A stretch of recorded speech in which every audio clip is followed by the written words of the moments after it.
Hello friends, मैं doctor Rajiv Shivhare आज आपसे बात करूंगा अस्थमा की कुछ दवाइयों के बारे में।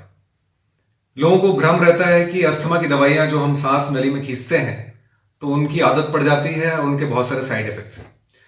तो ये बहुत ही गलत धारणा है, क्योंकि जो इनहेलर हम लेते हैं, जैसे कि ये मेरे सामने इनहेलर रखा हुआ है, ये इनहेलर है और कुछ कैप्सूल्स भी लेते हैं जो ये कैप्सूल खींचने वाले हैं।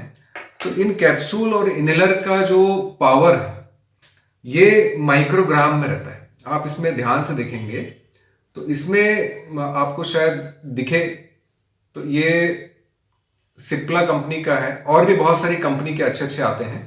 तो इनमें ये फोराकॉर्ड 200 लिखा हुआ है, 200 माइक्रोग्राम। हर एक पफ में 200 माइक्रोग्राम रहता है, मतलब 1 मिलीग्राम का 1,000वां हिस्सा। और आप सिरप में देखेंगे, सिरप में ये मिलीग्राम लिखा हुआ, आप यहां पर देखेंगे ये मिलीग्राम लिखा हुआ है। साल्बुटामॉल 1 मिलीग्राम लिखा हुआ है। मिलीग्राम मतलब 1,000 गुना ज्यादा। तो जो पीने वाला दवाई है, ये जो सिरप है, सिरप में दवाई की मात्रा मिलीग्राम में रहती है, जो बहुत ज्यादा होती है।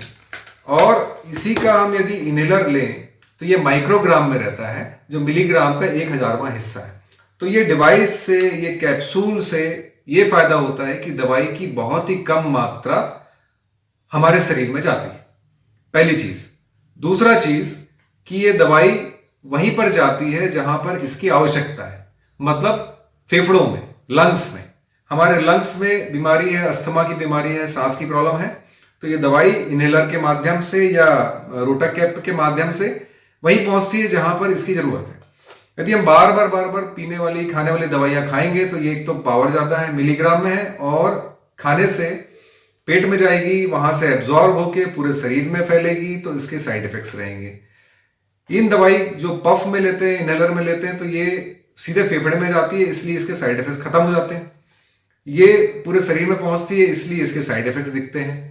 तो ये धारणा गलत है कि इनहेलर वाली दवाइयों से नुकसान होता है। इनहेलर वाली दवाई या रोटा कैप से कुछ भी नुकसान नहीं होता है, बल्कि बहुत ज्यादा फायदा होता है। एक तो दवाई का डोज कम हो जाता है, दूसरे साइड इफेक्ट्स कम हो जाते हैं, और दवाई वहीं पर पहुंचती है जहां पर इसकी आवश्यकता है। तीसरा चीज, लोगों को भ्रम है कि इस दवाई की आदत पड़ जाती है। तो ये कोई नशा नहीं है जिससे आदत पड़ेगी, ये तो दवाई है। इसी सेम दवाई सिरप फॉर्म में भी आती है, तो आप इसको भी पीते हैं, इसकी आदत तो नहीं पड़ती। ये वही दवाई जो है, ये सांस की नली में लेने के लिए इनहेलर फॉर्म में है, तो ये दवाई सांस की नली में लेना है।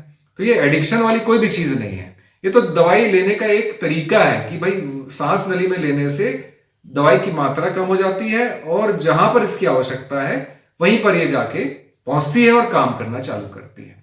तो ये सारे भ्रम को हमें निकालना चाहिए, और डॉक्टर की सलाह में इन दवाइयों का प्रॉपर सेवन करना चाहिए। इनसे कोई भी साइड इफेक्ट्स नहीं होते हैं, कोई भी ऐसे हार्म नहीं होते कि आपको नशा होने या आपको आदत पड़ जाए या इसका कभी छूट नहीं पाए।